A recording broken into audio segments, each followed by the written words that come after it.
There are moments in life when everything you thought was solid just crumbles beneath your feet. One minute you are planning your future with the person you love, excited about building a life together.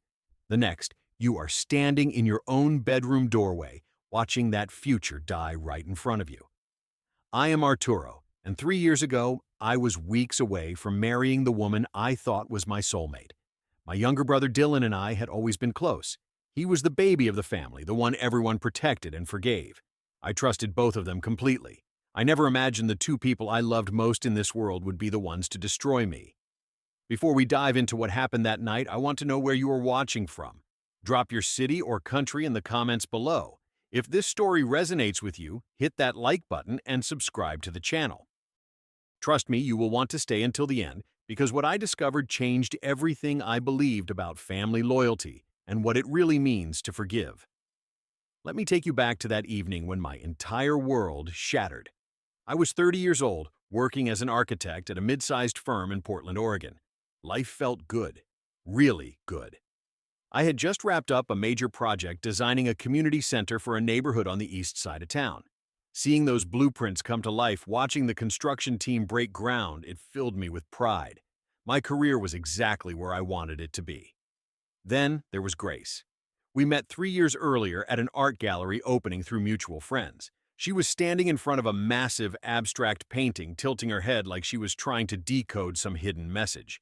When I walked up and made a joke about modern art, she laughed, and that laugh just lit up the whole room.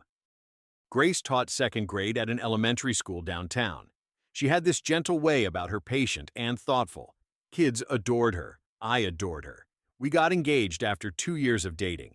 I proposed on a beach in Cannon Beach during sunset, the kind of moment you see in movies. She said yes before I even finished asking. We started planning the wedding immediately. Grace wanted something rustic and intimate, so we booked this beautiful barn venue about 40 minutes outside the city. We chose October for the ceremony when the leaves would be golden and the air crisp. She spent hours creating Pinterest boards, picking out mason jar centerpieces and string lights. I just wanted to see her happy. Most evenings, Grace would cook dinner while I worked late. I would come home to the smell of garlic and herbs, her humming along to some playlist in the kitchen. We talked about having 2 kids someday, maybe a dog. Simple dreams, but they felt perfect. My brother Dylan was 27, 3 years younger than me. He worked in marketing, though his job situation had never been stable. He bounced between agencies, always chasing the next opportunity that never quite panned out. Last year, when he got laid off, I helped him out financially, covering his rent for a few months until he landed something new. That is what brothers do, right? You show up for each other. Growing up, I always looked out for Dylan. When he got picked on in middle school, I stepped in. When he struggled with math homework, I tutored him. Our parents, Robert and Linda, lived about 10 miles away in the suburbs. Every Sunday, we would gather at their place for dinner.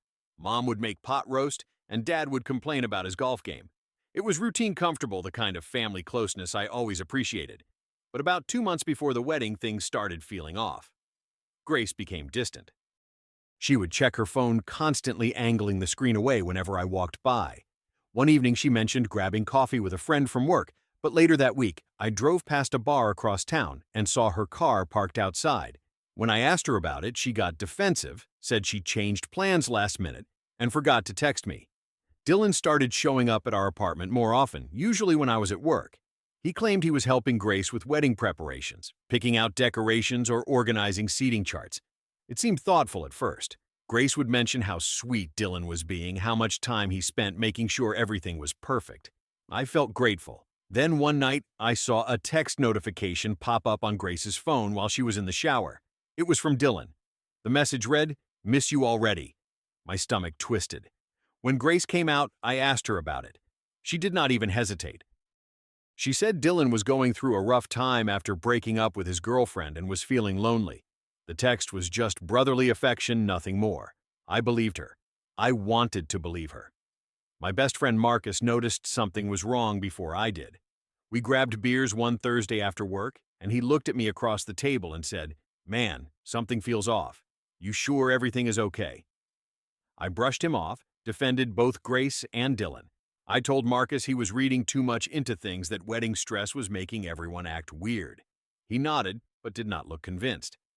Then came that Thursday night. I had a client meeting scheduled for 6 in the evening, but the client called an hour beforehand and canceled. Some emergency on their end. Instead of staying late at the office, I decided to head home early. It was around 7 when I pulled into the parking lot of our apartment building. The sky had already darkened, streetlights flickering on one by one.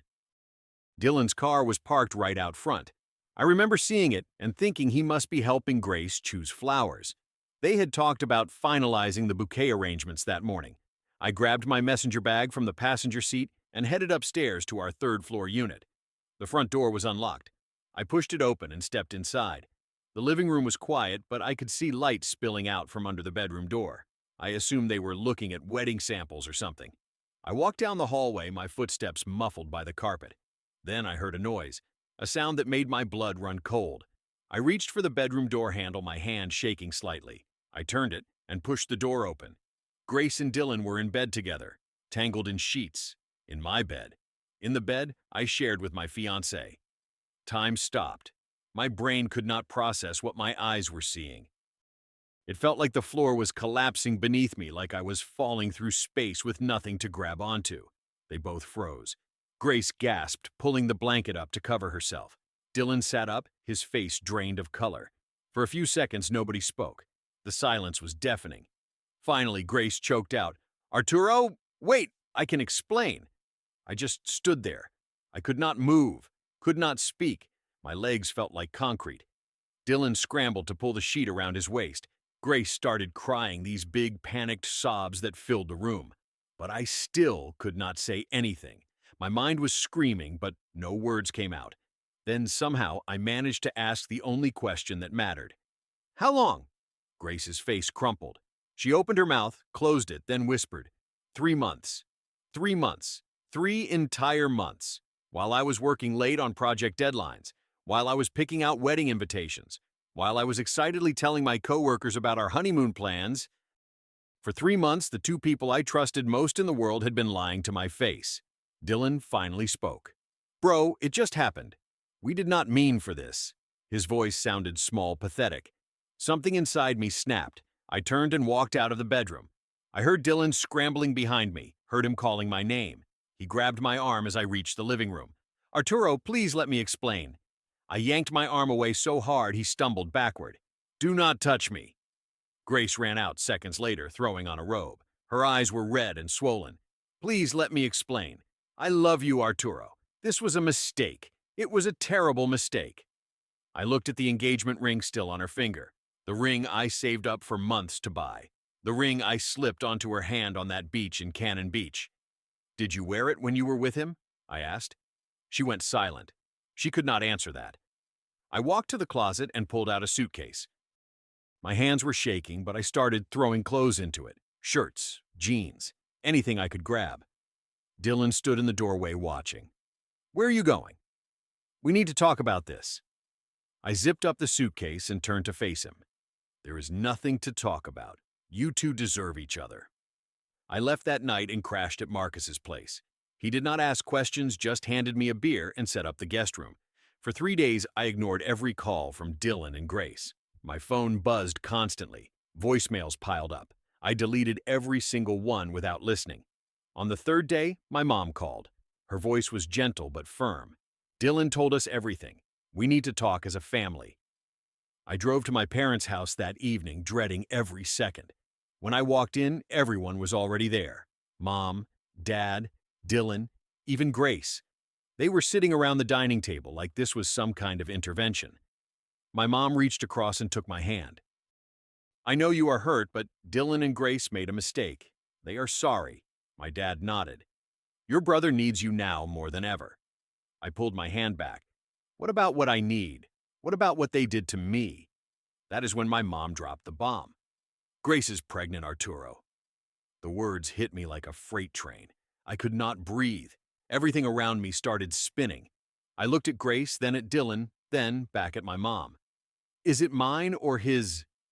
The silence that followed was unbearable. Nobody wanted to answer.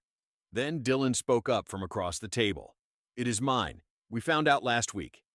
Grace stood behind him, her hand resting on his shoulder. Her eyes were puffy, her face pale. She looked broken, but I did not care anymore. My mom continued, her voice pleading. "This baby needs a family. We need to come together." My dad leaned forward. "You need to forgive them, son, for the baby's sake." I could not believe what I was hearing. My own parents were asking me to swallow my pain, to bury my anger, to pretend like everything was fine. Not because they cared about how I felt, but because it was convenient for everyone else. "Dylan is still your brother," my mom said softly. "Grace made a mistake, but she is carrying your niece or nephew. We do not abandon family." I looked around the table. Nobody was asking if I was okay. Nobody was acknowledging the betrayal, the lies, the months of deception. They just wanted me to move on so they could stop feeling uncomfortable. They abandoned me when they slept together behind my back for 3 months. I said, my voice steady now. Grace started crying again. "I never wanted to hurt you. I still care about you." Dylan leaned forward. "Bro, I know I messed up, but we can work through this. We always do." Then my mom said something that made my stomach turn. "Maybe you and Grace can still work things out. The baby could still have your last name." I stared at her, unable to process what she just suggested. My dad chimed in. "Or you could step back, let Dylan and Grace be together, and still be part of this family. You just need to be the bigger person here." I stood up. My chair scraped loudly against the floor. "So, my options are take back my cheating fiancée or watch my brother raise a family with her and pretend everything is fine." Dylan's face hardened. "We are asking you to be the bigger person here." I looked at my little brother, the kid I protected my whole life. "You took everything from me, and now you want my blessing." Grace's voice broke. "Please, Arturo, do not make this harder than it already is." That was it. That was the moment I realized they were never going to understand. "I am making this hard. You two had an affair for 3 months while I was planning our wedding, and I am the one making this difficult." My mom's expression shifted to concern, but not for me, for the neighbors. "Lower your voice. The neighbors might hear." That is when it clicked. They cared more about appearances than they cared about me. I left my parents' house that night and never looked back. At Marcus's apartment, I sat down and wrote a long email to my entire family. I explained that I could not forgive the betrayal, not because I hated them, but because I respected myself too much to accept being treated that way. I wrote, "You are asking me to forgive them for the baby, but nobody asked them to think about me before they created this situation." The next morning, I emailed every wedding guest. I kept it simple. "Due to unforeseen circumstances, the wedding will not take place. Thank you for your understanding." I did not explain. I did not point fingers. I just canceled it. Then I called the barn venue. I lost the deposit, but I did not care. I contacted the landlord for the apartment Grace and I shared and had my name removed from the lease. Within 1 day, I arranged to move all my remaining belongings out. Marcus helped me pack everything into a storage unit. The hardest part was cutting off contact. I blocked Dylan's number, then Grace's, then my parents'. In the first week, my mom showed up at my office. She found me in the parking lot as I was leaving for the day. "You are throwing away your family over one mistake," she said, tears streaming down her face. I stopped and turned to her. "It was not one mistake. It was 3 months of lies. Every day they chose to deceive me, and you choosing them over me was your mistake." "I am not choosing anyone," she insisted. "I am trying to keep this family together. A family that asks me to swallow my pain for their convenience is not a family I want to be part of." She cried harder, and part of me wanted to comfort her, but I could not. I walked to my car and drove away. Dylan sent me a long email a week later. He apologized repeatedly and asked if we could meet for coffee. I deleted it without responding. Grace created a new phone number and texted me. "I know I do not deserve your forgiveness, but I hope one day you will understand." I blocked that number too. Marcus asked me one night over takeout, "You sure about this man?" "That is your whole family." I looked at him. They stopped being my family when they cared more about their comfort than my dignity. 2 months later, I got a job offer from a firm in Seattle. It was a senior architect position with better pay and more responsibility. I had applied months ago, back when Grace and I were still together, but I never thought I would actually take it if offered. Now, it felt like a lifeline. I accepted immediately. Within 3 weeks, I moved to Seattle. I found a small 1-bedroom apartment with a view of Puget Sound. The city felt like a fresh start, a place where nobody knew my story. At work, I threw myself into projects. I stayed late, refined designs, collaborated with engineers. It kept my mind busy. I started going to the gym every morning before work, lifting weights, running on the treadmill, pushing my body until it ached. It helped. I joined a local running club and met new people. One guy, Joel, invited me to go hiking one weekend. We climbed up to Rattlesnake Ledge and stood at the top, looking out over the valley below. For the first time in months, I felt something close to peace. I also discovered photography. I bought a decent camera and started spending Saturday evenings driving out to different spots around Seattle, capturing sunsets, city skylines, the mountains in the distance. It became meditative, a way to process everything without words. Marcus flew up to visit about 4 months after I moved. We grabbed a dinner at a seafood place near Pike Place Market. He looked at me across the table and said, "You look different, man, lighter." I realized he was right. I had not thought about Grace or Dylan in weeks. The anger had faded, replaced by something calmer. Not happiness, but contentment. 6 months after moving to Seattle, Marcus forwarded me an email from my mom. She had sent him a photo because I blocked her. In the picture, Dylan held a baby while Grace stood beside him, smiling. My parents stood behind them, beaming. The subject line read, "Your nephew." I stared at that photo for a long time. Part of me felt sad. Sad for what could have been sad for the family I used to have. But I did not regret leaving. I deleted the email and went back to editing photos from my latest shoot. A year after everything fell apart, I found myself looking back at the journey. Those first few weeks were brutal. I would lie awake until 3 or 4 in the morning, replaying every moment, every sign I missed. Some days I wondered if I was too harsh, if maybe I should have tried harder to forgive. But then I would remember that night. I would remember standing in that doorway watching my life implode. I would remember my family asking me to accept betrayal for their convenience, and I knew I made the right choice. Leaving was not about hatred, it was about self-respect. It was about refusing to let people treat me like my feelings did not matter. I learned to take care of myself in ways I never had before. I cooked my own meals, kept my apartment clean, found joy in small things like a good book or a quiet morning with coffee.